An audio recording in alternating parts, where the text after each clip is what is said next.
Entonces, muy buenos días a todos los presentes. Ya siendo las 7:30 hora colombiana, iniciamos la sesión académica. Y el día de hoy tengo el honor de presentar al doctor Roberto Varela.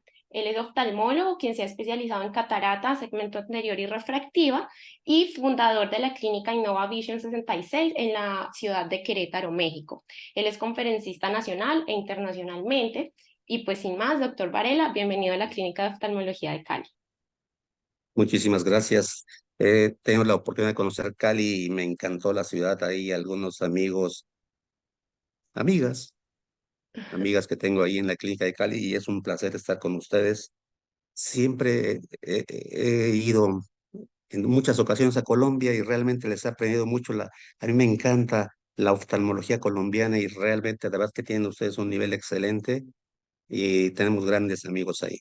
Bueno, pues vamos a iniciar esto que es algo muy común y que yo creo que a todos nos ha pasado y nos va a seguir pasando, que nos encontramos con una catarata blanca que no le hemos catalogado bien si es intumescente, si es una morganiana, y hay veces no tenemos los métodos ideales para hacer el diagnóstico de precisión, pero nos pasa que empezamos nuestra cirugía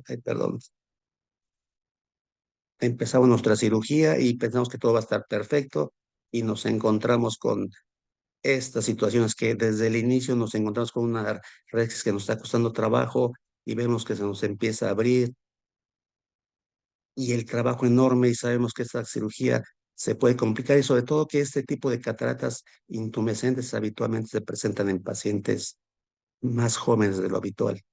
¿Y qué hacemos aquí? Uf, ya cuando se nos corrió, pues tenemos que buscar las alternativas necesarias para encontrar la mejor solución para nuestro paciente. ¿Por qué se presenta, por qué se presenta la bandera argentina, el signo de la bandera argentina? En este paper de 2012, los brasileños, Figueiredo y sus colaboradores, tienen la mejor hipótesis del por qué la presencia de esta bandera argentina. Y esto se sabe que se forman dos compartimentos separados, un compartimento anterior y uno posterior, que están divididos por un bloque, por una corteza que no está licofactada, y esto hace que esos compartimentos actúen de manera diferente. Por eso, al, al hacer una abertura en el compartimento anterior, el posterior empuja hacia adelante el núcleo y ocasiona un desgarro radial de la cápsula anterior del cristalino. Y esto nos puede saber que el responsable no es el vitrio, sino son los mismos compartimentos, tanto el anterior como el posterior, y esto depende mucho de la cantidad de líquido que exista en el núcleo cristalino, en la cavidad cristaliniana. Por eso sí es súper importante tener las medidas preventivas ante una catarata blanca. Lo más acertado es ante la posibilidad de una catarata intumescente, es solicitar un VM o un OCT de cemento anterior, el cual nos va a permitir medir el tamaño, la forma y la presencia de líquido. Y la presencia de líquido tanto en el compartimento anterior y el posterior, que nos va a indicar y nos va a ayudar mucho para valorar qué tanta presión puede existir en nuestro saco capsular. Es imperativo el uso de monitor. Nosotros en nuestras cirugías de cataratas intumescentes habitualmente utilizamos monitor al 20%, hacemos una carga una hora antes de la cirugía para tratar de disminuir la presión intraocular y nos permite tener la certeza de que vamos a entrar con un ojo un poquito menos tenso. Obviamente es imperativo el uso de azul de trípano siempre en este tipo de todas las cataratas blancas y tener siempre un viscoelástico cohesivo de alta densidad que nos va a tratar también mantener una cámara anterior estable. No me quieren salir las imágenes del VM, a ver si ahorita las puedo meter.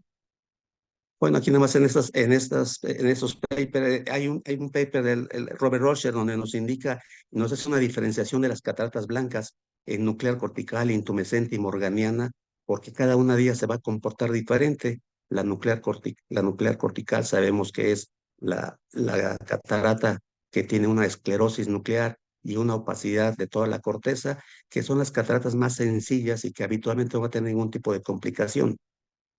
La intumescente, la intumescente que es la que seguramente nos va es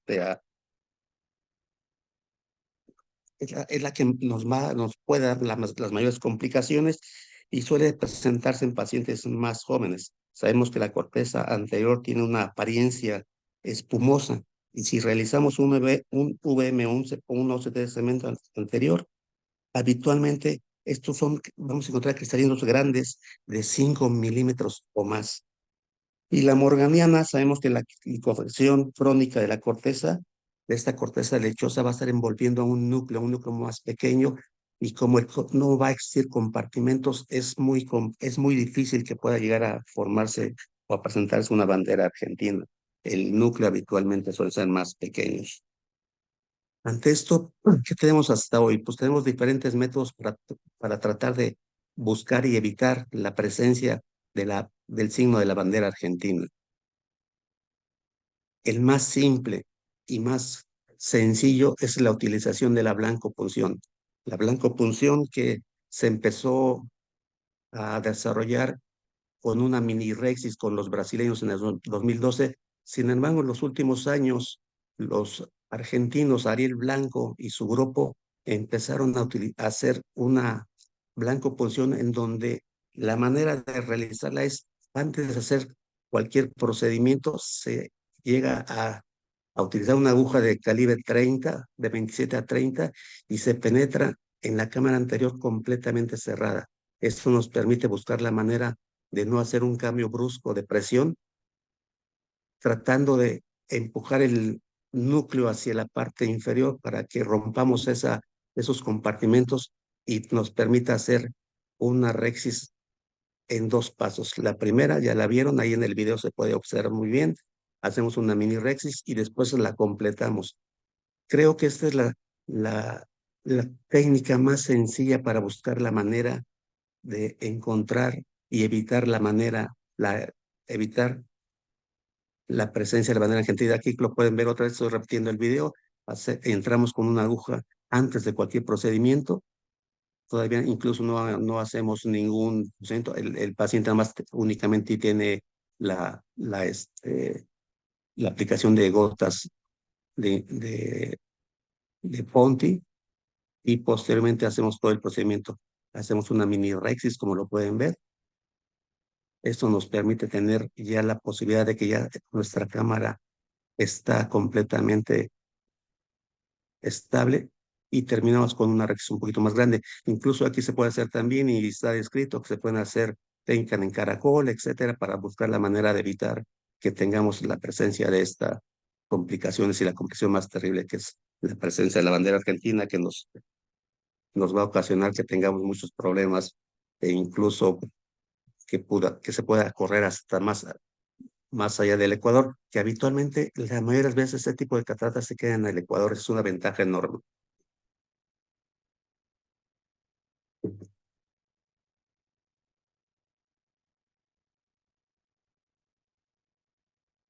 Sí se alcanza a ver todo bien, ¿verdad? Sí, doc.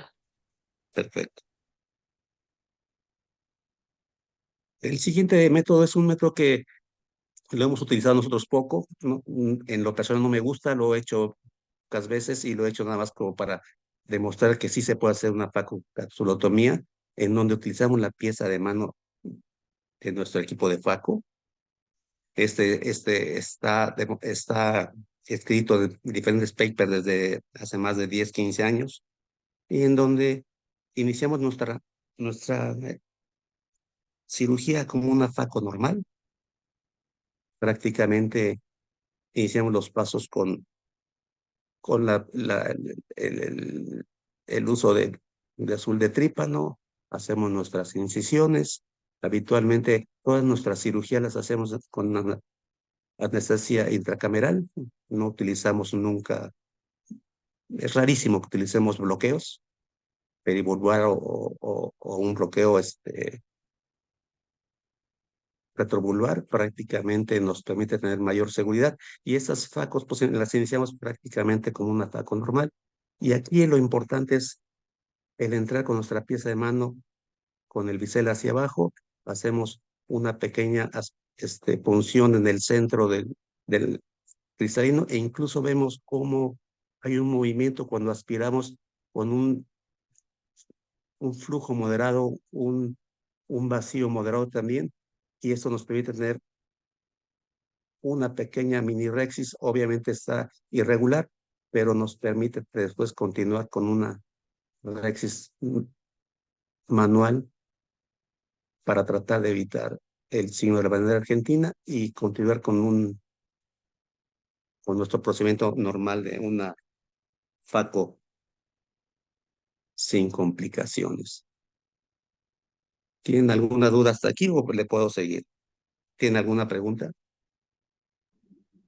No, Hola, Roberto. Hola, hola, querido Roberto, ¿cómo Hola, estás? Buenos días, habla bien. Jimena Núñez. Habla Ah, Jimena hola, Núñez. ¿cómo estás? Mucho, muy bien, gracias. Muchas gracias por estar aquí con nosotros el día de hoy. Quisiera como preguntarte ahorita que mencionabas el VM preoperatorio en este tipo de cirugías.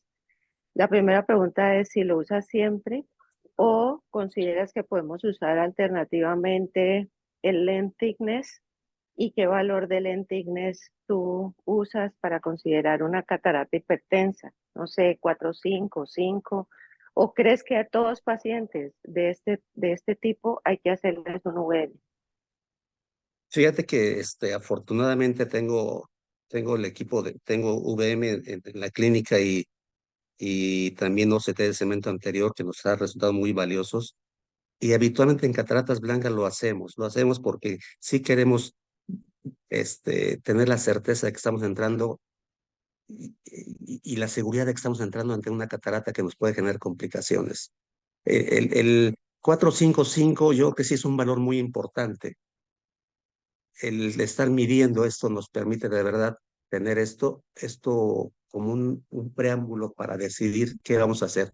Habitualmente en cataratas blancas que vemos que tienen un 4 o 5 o arriba de 5 pues por supuesto que iniciamos habitualmente yo inicio con una blancopunción, que es la que estoy tomando como referencia, me gusta más porque es un poquito a veces impredecible hacer una capsulotomía.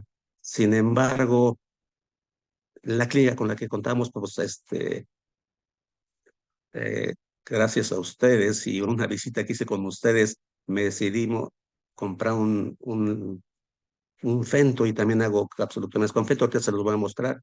Utilizo el Lensex, pero yo creo que lo importante sí es tener como unas medidas preventivas para buscar la manera de evitar esto. Y de estas medidas preventivas, pues yo creo que es súper indispensable un VM tan, tanto en las blancas como en las cataratas en las polares posteriores, porque sabemos que hay veces en las polares posteriores el VM nos va a dar muchísima información para ver si realmente la lesión o el problema de la polar posterior llega a pasar por detrás de la cápsula posterior y vamos a encontrar un problema de una ruptura importante.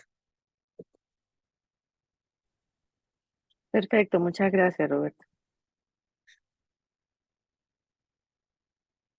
Como vieron incluso en este video, se los voy a repetir, cómo cuando aspiramos y vemos cómo se mueve el núcleo cuando hacemos la FACO capsulorhexis. Esto nos permite tener la certeza que ya aspiramos el líquido y ahorita lo vamos a ver otra vez. Es un procedimiento muy rápido. Estos vacíos con los que entramos es de 150 y habitualmente entramos en posición 2 y buscamos no llegar con el pedal hasta el final para tratar de que no se nos vaya a correr, no se nos vaya a correr el orificio que hicimos en la cápsula anterior. Ahorita lo van a ver, ahorita voy a entrar y van a ver ahí el movimiento del cristalino porque se aspiró, ahí se rotó, no sé si lo alcanzaron a ver.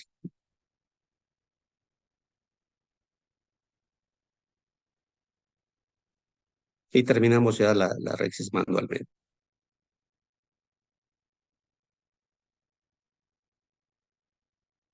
Del septo yo no tengo ninguna experiencia, lo he visto pocas veces.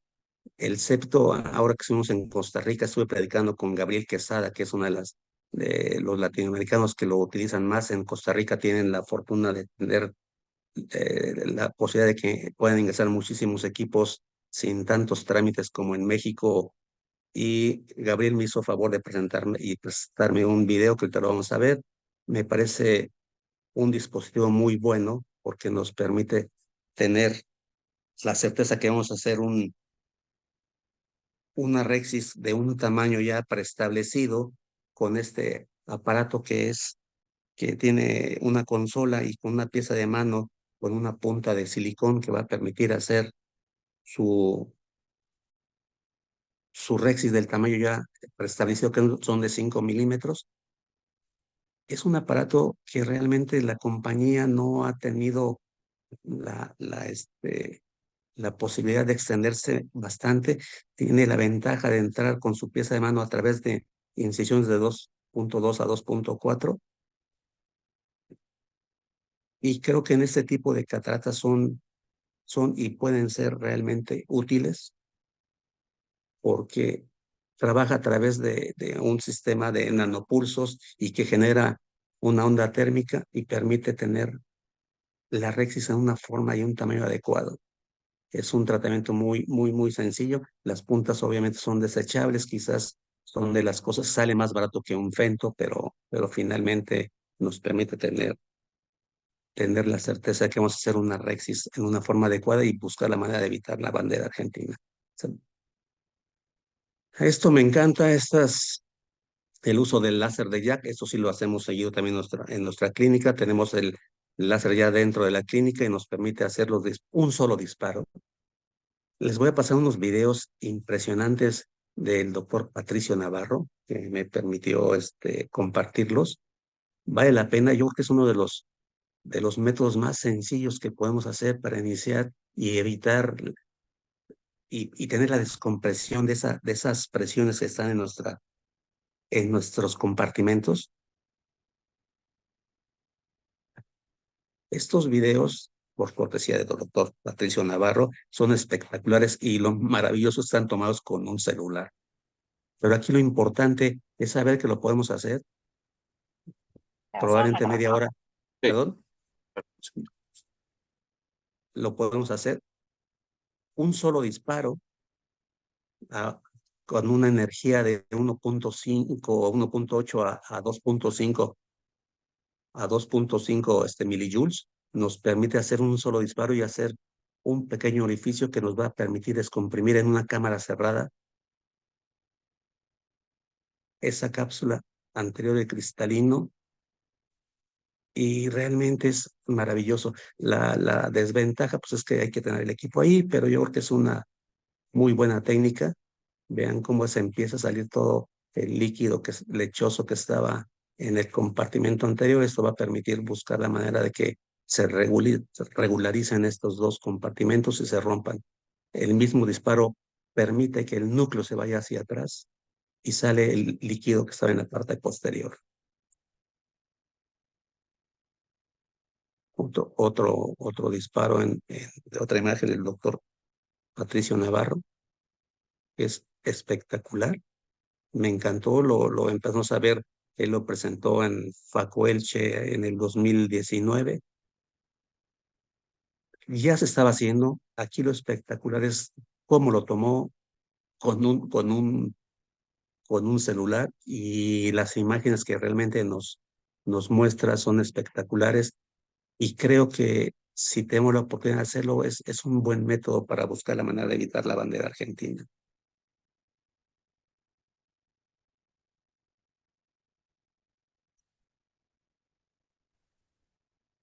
Y el último también es una cortesía de nuestro amigo José Gegúndez, también allá en Facoelche, que son cursos que realmente siempre vale la pena asistir a estos cursos con ustedes en Facocaribe, bueno, por cierto, nunca he ido al de Cali, pero algún día de esos, ojalá me puedan invitar y estaremos por ahí con mucho gusto. Y aprendemos de la experiencia de todos nosotros, siempre que hemos ido aprendemos. Y José Gegúndez hace la capsulorexis con el láser de femtoseguro. Eso nos permite tener una Rexis completamente circular, la medimos, es completamente segura. Sin embargo, no por el láser de femtosegundo no va a suplir a una FACO normal. No hay diferencias significativas entre el uso del láser de femtosegundo con una catarata manual de FACO tradicional. Pero en la Rexis yo creo que sí hay ventajas. El hecho de que ustedes puedan hacer una Rexis siempre del mismo tamaño, la pueden centrar o descentrar de acuerdo a las características de la pupila, etcétera. Yo creo que el láser de femtosegundo tiene sus ventajas y una de ellas es en esto. En esto sí, si tienen la oportunidad y tienen un láser de femtosegundo, pues vale la pena hacer una capsulotomía.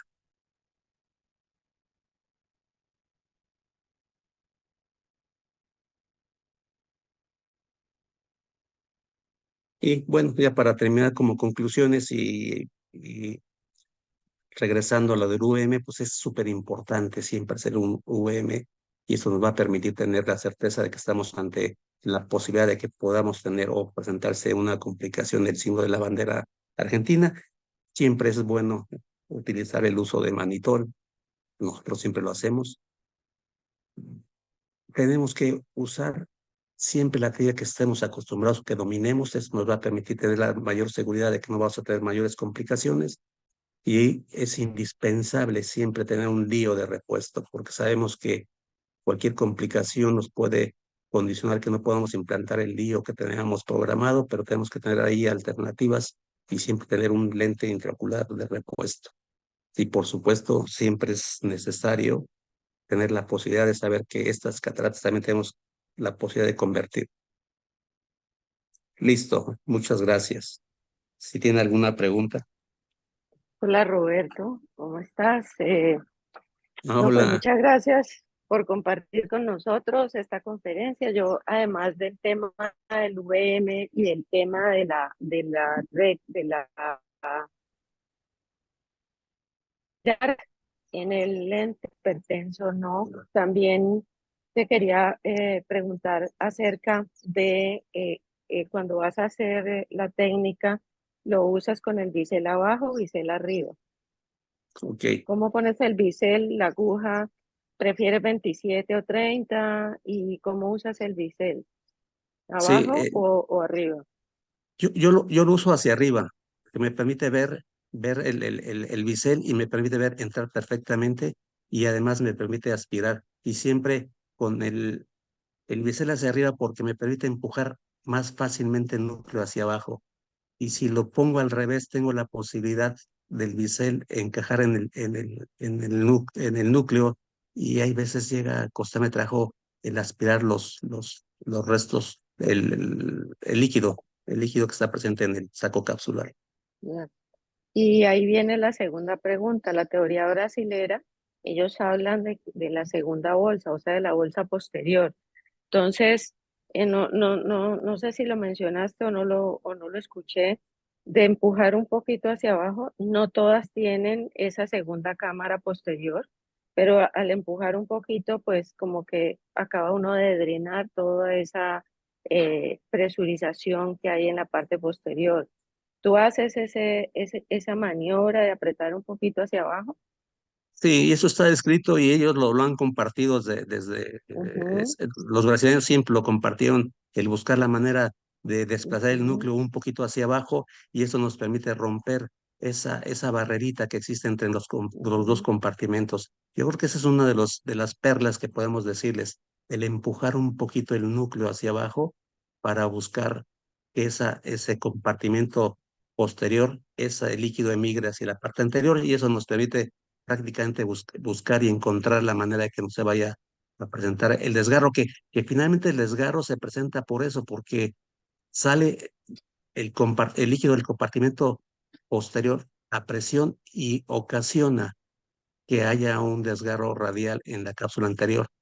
Por eso yo creo que muchas veces pensamos antes que era el humor vitro el que generaba esto, y por eso nos quedamos quizás acostumbrados a la utilización del manitol, pero el manitol finalmente sí sirve para bajar la presión del globo ocular. Pero sí, sí lo hacemos siempre, ¿eh? Ya, perfecto. Y cuando, porque eso, pues en mi concepto, si tú haces la capsulotomía, pues tiene la ventaja que es un pequeño punto muy controlado y tiene la fuerza de ruptura, pero digamos que no tiene efecto o tiene menos efecto en el compartimento posterior porque en ese momento no hay el movimiento como del push. Y la última pregunta es que tú qué azul usas, porque estas cataratas particularmente sí o sí necesitan una muy buena tinción y a veces nos ponen unos azul de tripán que pues que no, nada, que uno ve y no ve ninguna tinción, o sea, digamos como prevención de la complicación en este tipo de cataratas, que es lo que uno debe evitar. Claro, fíjate que del azul que utilizamos, yo lo compro siempre que voy a Escar, lo compramos y lo traemos de Estados Unidos y nos ha servido muy bien. Habitualmente es rarísimo que compremos hindús o chinos porque pues, los venden y creemos que no tienen la Ujú, consistencia necesaria. Yo exactamente, creo que exacto. hay situaciones, sí, hay situaciones donde tenemos que comprar equipos. Realmente el instrumental debe ser un excelente instrumental. Los insumos deben ser de marcas conocidas. No recuerdo la marca ahorita, pero Ujú, lo compramos perfecto, allá. sí, pero perfecto. Aquí hay el doctor Andrés Rincón, veo que tiene una duda dice que acerca de la información que le entrega el UVM, si se hace un abordaje diferente.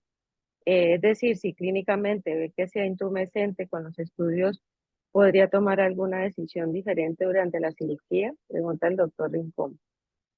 No, bueno, si el UMM me permite, me está indicando que si es una catarata intumescente, lo ideal y lo primero es buscar la manera de hacer una blancopunción en cámara cerrada para buscar y evitar el desgarro de la cápsula anterior del cristalino. Exactamente, o sea que eso que dices es súper importante porque si, o sea, es como si dijéramos como un algoritmo, ¿no? De tratamiento. Entonces, primero, ¿qué hacemos? Miramos si el lens thickness de la biometría es 455, ya ahí vemos que algo pasa en ese cristalino, pero no sabemos si Claro, es el cristalino completo o no, y ahí vemos en el VM si hay esas cámaras anterior y posterior o no. O lo más importante, creería yo también, es si hay placa posterior. Entonces, si hay cámaras, hay que hacer una blancopunción con la cámara cerrada. No se así puede es. hacer incisión. Primero se entra como por un lateral directo con la aguja, sin haber abierto incisión principal ni contrapunciones, con la aguja hacer la blancopunción de manera controlada. ¿Verdad, Roberto? ¿Estás de acuerdo? Eso Completamente de es. acuerdo. Yo creo que la perla sería eso. La perla es entrar a la cámara anterior prácticamente cerrada. Nuestra primera incisión es la aguja de 30 para hacer una punción central, empujar el cristalino y eso nos va a permitir, y tratar de aspirar un poco, y eso nos va a permitir disminuir la presión del compartimento posterior. El UM aquí en esta patología es súper importante, así como en la polar posterior, son indispensables porque prácticamente nos va a dar tanta ayuda. En la polar posterior muchas veces hacemos y vemos que la placa aparentemente está sobre la cápsula posterior. Sin embargo, cuando hacemos un UVM, nos damos cuenta que ya hay lesión de la posterior y sabemos que va a haber cambios significativos y tenemos que tener una medida adecuada y sabemos que esa ruptura y trabajar prácticamente con otro tipo de técnica en ese momento. Entonces el UVM es Claro, súper importante. claro, porque incluso si tú ves una catarata de 455 no sabes a veces si hay placa posterior porque no se ve. Entonces, Claro, si uno ve que hay placa posterior, ya sabe primero que no puede hacer una hidrodisección, sino que tiene que hacer la técnica de, ¿cómo le dice Lucho? La técnica de primero abrir el núcleo. eh, ay, recuérdame cómo le dice Lucho a esta Bloqueo, técnica ¿cuál? antibloqueo, La antibloqueo. técnica antibloqueo. Lo primero antibloqueo. Primero, antibloqueo, porque uno además puede tener una catarata hipertensa con una presurización solo de la cámara anterior, y en la cámara posterior puede tener una placa. Entonces, en ese caso hay que drenar primero, después ahí sí hacer técnica de antibloqueo, y de entrada saber que hay que entrar con plan A, plan B, y bueno, saber que puedes irte de vitrio, porque no tendría sentido en todas las cataratas. O sea, no tiene sentido que en todas las cataratas uno como cirujano escriba FACO más vitrectomía. No, porque no todas Claro. van a ser, obviamente. Si sabemos que el porcentaje en cirujanos de alto volumen y todo controlado es del 0,6%, y en otros desde el 3%, no le vamos a mandar a todos orden de FACO más vitrectomía, pero esto sí nos sirve para prevenir. Así es, estoy completamente de acuerdo. Esta técnica de antibloqueo que se la aprendimos a Lucho, realmente nos ha ayudado bastante y yo creo que nos permitió disminuir las rupturas de la posterior en las polares posteriores, pero finalmente a lo que llegamos a la conclusión y las perlas es, vale la pena siempre un VM si lo tenemos. Y si no lo tenemos, pensar que puede existir la complicación y tener todo lo necesario que podamos tener en el evento quirúrgico. Hay veces no lo tenemos, pero sabemos que puede existir, así es que entrar sabiendo que puede existir esto. El doctor Castro levantó la mano. Sí, yo tengo tres comentarios, pregunta que siempre como retinólogo, pues uno tiende a mirar un poco más el largo plazo. Muchas gracias, Roberto, por toda esa cantidad de tips que obviamente ayudan y que los tienen en cuenta a no tener el lío ahí en la cirugía, pero nosotros en retina vemos a veces las consecuencias de largo plazo de lo que se hace en el segmento anterior. Y entonces quiero comentar sobre dos cosas que no están basadas en estadísticas, sino en observaciones, en cosas que veo yo y yo no sé con qué frecuencia, pero quisiera oírte y de pronto a Jimena y los demás que tienen experiencia con esto, a ver qué impresión tienen. Una es relacionada con el tamaño de la bolsa.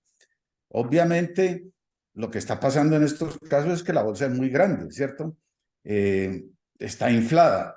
Entonces, lo que yo he observado es que cuando usan lentes de una pieza 12 milímetros, a veces el lente se luxa estando en la bolsa, sin ruptura posterior, simplemente se luxa dentro de la bolsa, se descentra.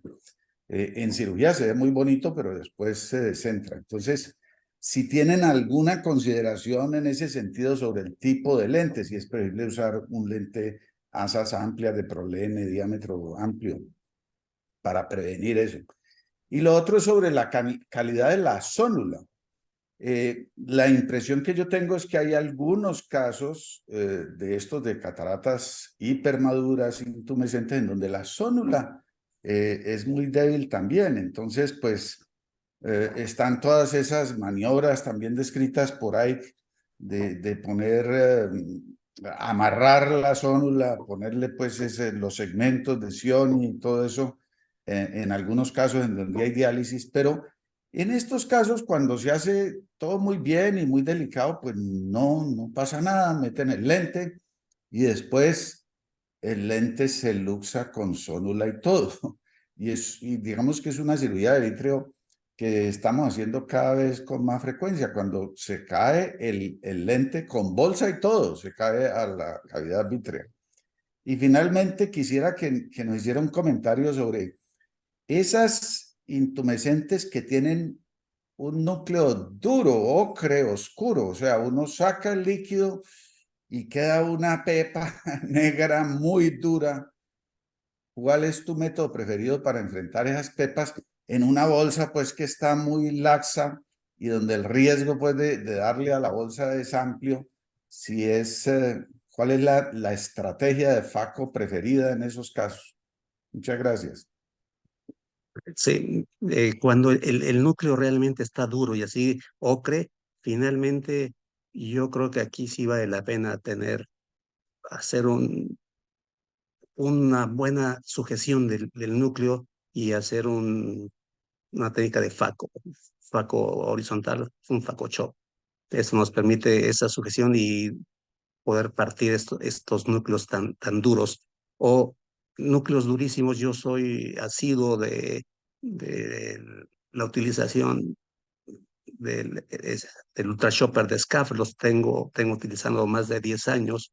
Estoy utilizando ahorita la nueva punta de Lucho, que me permite realmente hacer unas fracturas formidables en estos núcleos tan duros. Eh, no he tenido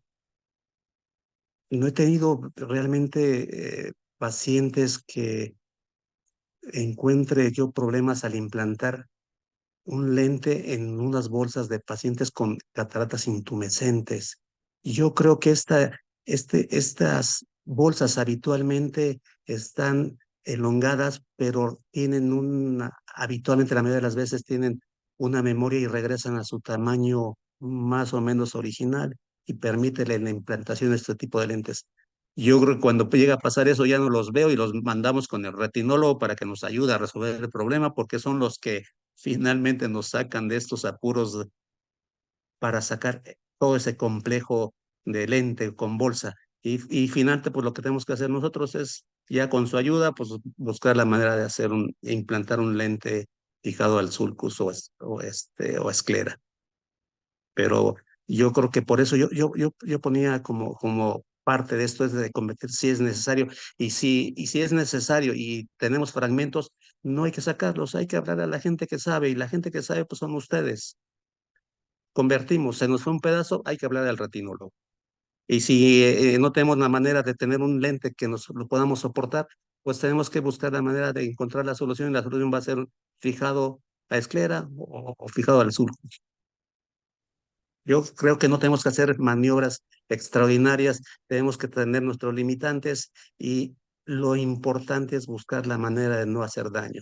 Cualquier complicación que esté fuera de nuestro alcance, hablarle a la persona que nos puede ayudar a resolver esto. Y gracias a Dios, pues siempre, yo creo que lo mejor que tenemos que tener es tener un amigo retinólogo al lado, y lo tenemos, y yo creo que es el tipo que nos ha sacado de cada apuro y que nos deja dormir tranquilos. Eh, eh, eh, bueno, lo que pregunta Alberto ahorita, digamos, es independiente si es una catarata blanca o no. Y eso específicamente es el Dead Back Syndrome, que fue descrito por Sam Masker, y que ahora Liliana Lerner, que tuvimos la oportunidad, no sé si tú la viste en Brascas, Roberto, que está haciendo los últimos estudios del Dead Back Syndrome, y eso, histopatológicamente hay una pérdida de las células epiteliales y la bolsa toda se va al lente con bolsa y todo. Entonces, un tema es el Dead Back Syndrome, que se va al lente con bolsa y todo. Otro tema diferente es cuando el lente va a quedar como, digamos, muy pequeño Inestable. inestable dentro de una bolsa. Ujú. Entonces, para esa inestabilidad de lentes, pues sí puede ser el anillo de tensión capsular, y poner el lente en la cápsula. Y pues cuando ponerlo, pues cuando uno realmente ve, incluso cuando saca la catarata, pone el viscoelástico, que ve unas bolsas que son dimensionalmente gigantes, y eso se asocia mucho también en el preoperatorio cuando uno ve un lente thickness de 5, casi que va a necesitar un anillo de tensión capsular. Otro anillo diferente es el anillo de Sioni, que es el que Alberto hablaba, que es el que tiene Sí, para fijar. para fijarlo, pero ahí es Así es. cuando hay dehiscencia sonular de más de 90 grados, que ahí sí hay que poner o un anillo que tenga una fijación de un lado con 90 grados y 180 grados los dos lados. Entonces, si el lente va a quedar inestable, que preoperatoriamente lo puedo ver con un back muy grande o con un cristalino muy grande, tener preparado un anillo de tensión capsular, porque lo de la dehiscencia sonular, pues eso sí no lo podría predecir. Y Claro. lo del Dead-Back Syndrome, sí no se sabe por qué es y todavía siguen viendo cuáles son los factores de riesgo que llevan a eso, que es a lo que Alberto se refiere. Sí, claro. Y nosotros, casi siempre, estos anillos de tensión capsular en bolsas grandes, incluso siempre los colocamos también en pacientes miopes altos y los tenemos ahí como referencia y vale la pena también utilizarlos en esto, sobre todo cuando hicimos el UM y encontramos estas bolsas gigantes, pues meter un anillo de tensión capsular. Obviamente sí nos permite tener mayor estabilidad y nos permite no tener esa inestabilidad del lenticular, bueno, del lente implantado. Estoy completamente de acuerdo.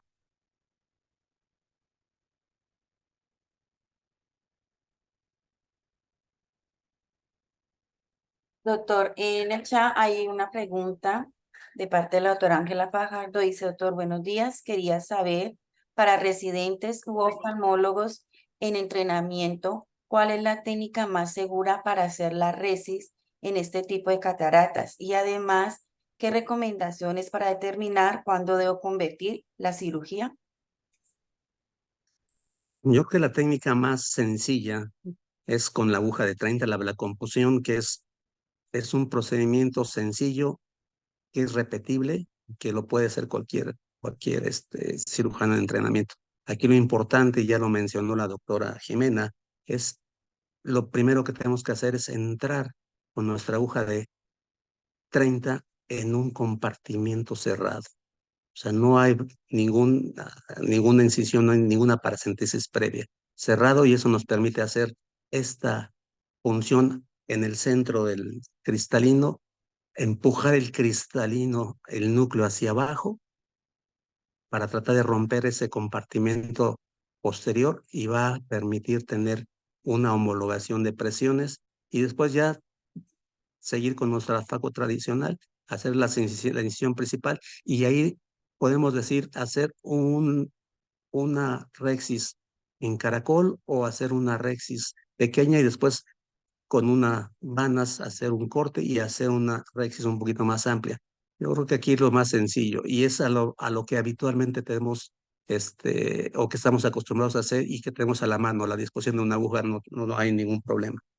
Pero aquí lo más importante también es tener un viscoelástico. Siempre el viscoelástico es súper importante y es un viscoelástico cohesivo de alta densidad que nos va a permitir mantener esa estabilidad de la cámara anterior.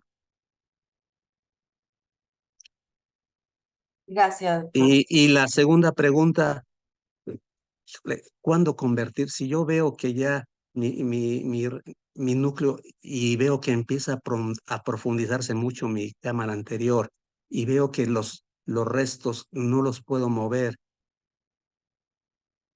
y estoy perdiendo estabilidad en esta cámara y estoy viendo que perdí prácticamente la forma de la rexis, yo creo que es el momento de convertir. Aquí lo importante es buscar la manera de no hacer daño y la utilización del viscoelástico otra vez para tratar de mantener esta cámara muy estable y que nos permita trabajar bien. Yo creo que si estamos empezando a ver que no pudimos fracturar ese núcleo y no podemos emulsificarlo, pues sobre todo si son cataratas muy duras, que habitualmente en las intumescentes no son cataratas duras, son cataratas blanditas, que no vamos a tener ningún tipo de problema porque se presentan en pacientes jóvenes. Ya cuando son cataratas muy duras, pues hay que valorar si no podemos sacar ese núcleo, pues convertir. Gracias, doctor. ¿Alguien tiene más preguntas para el doctor? Sí, un último comentario sobre el septo, si nos pudieras hacer, porque es que a mí realmente me parece pues un inventico muy bueno y yo desde hacía muchos años venía trabajándole a eso, inclusive a Oertli le propuse en alguna época que hicieran algo y me dijeron que eso no era posible y después vi que sí era posible y que lo hicieron. Y desde que salió el septo, hace ya bastantes años, yo vengo tratando de conseguirlo, porque obviamente pues es termina siendo más barato que el femto. Nosotros tenemos el femto y podemos usar el femto, pero pues todos sabemos que eso implica un costo importante y sobre todo un tiempo importante en la cirugía, mientras que el septo pues es un cacharrito que se mete allí y aparentemente funciona muy bien. Entonces quisiera que nos comentaras, porque yo no he tenido oportunidad de usarlo, no ha sido posible, yo no sé cuáles son las limitaciones o restricciones o problemas de mercado para que lo traigan, porque he insistido muchísimo con el área de compras y con proveedores que lo traigan y no ha habido forma de que lo tengamos disponible. No sé si nos pudieras comentar algo más sobre lo que viste y qué impresión tienes sobre el septo, porque me parece que es una muy buena idea. Pues sí, el septo finalmente pues es un dispositivo pequeño, como lo mencionas, es una consola con su pieza de mano. El problema del septo fue la misma compañía. La misma compañía ha tenido cambios en los últimos años y esto me lo comentó Gabriel. Dice, ¿sabes qué? Hemos tratado de buscar la manera de que saquemos el septo y saque en forma comercial. Sin embargo, no les interesó. No les interesó y prácticamente septo casi no se han vendido. ¿Por qué? Porque el área comercial de la misma compañía no ha tenido la oportunidad. Yo creo que finalmente es una muy buena herramienta el poder hacer una Rexis a través de una incisión de 2.4 con este dispositivo y su pieza de mano que realmente es muy amigable. Es esta punta de silicón que se expande, permite que entre a través de esta incisión y nos hace realmente Rexis completamente predecibles y actúa como con energía de nanopulsos térmica. El problema ahí es de logística de la misma empresa, porque si yo creo que si lo hicieran bien en el sentido de darle muchísima publicidad y darle además que lo conozcamos que pueda entrar a nuestros países, pues yo creo que muchos agarrarían y tendrían una opción más de tener ahí en su quirófano una consola de septo. Pero yo creo que es completamente de logística de la misma empresa, ¿eh?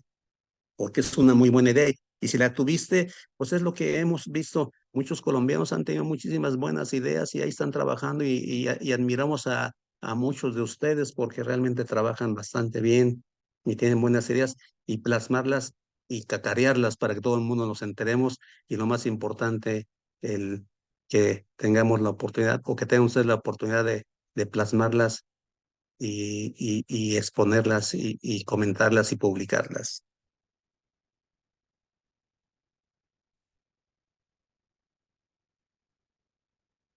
¿Alguien tiene más preguntas?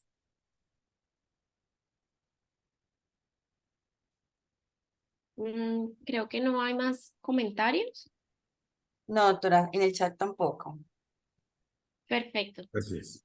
Bueno, muchísimas gracias, doctor Roberto. Muy interesante la discusión, muy interesante la charla y Muchísimas gracias. esperamos volverlo a tener por acá. Muchísimas gracias. Saludos, saludos, Jimena, saludos, doctor Castro. Qué gusto conocerlo. Muchas gracias. Buen día. Buen Gracias, día a Roberto. todos. Gracias, Gracias por doctor. todo. Buen día a todos.